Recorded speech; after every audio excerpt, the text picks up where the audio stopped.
خواتین ہی کے قوانین آپ پہ لاگو ہوں گے، آپ مرد سے نکاح کر سکتی ہیں، اور جو انٹرسیکس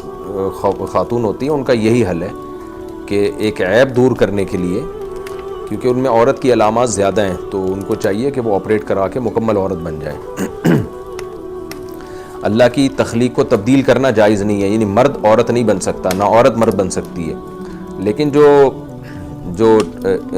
اس طرح کے لوگ ہوتے ہیں نا جن میں دونوں علامتیں پائی جائیں، تو جو علامتیں زیادہ پائی جائیں تو ان کو شریعت کہتی ہے کہ اگر مردانہ علامتیں زیادہ ہیں تو مرد ہیں،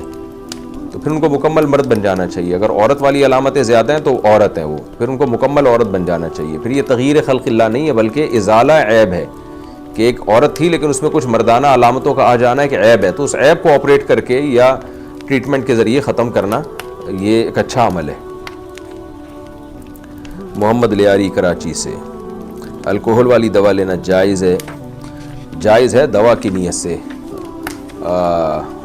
یہ نیت نہ ہو کہ سکون ملے گا مجھے اور تھوڑا سا نشہ آئے گا، یہ نیت ہے تو پھر جائز نہیں ہے۔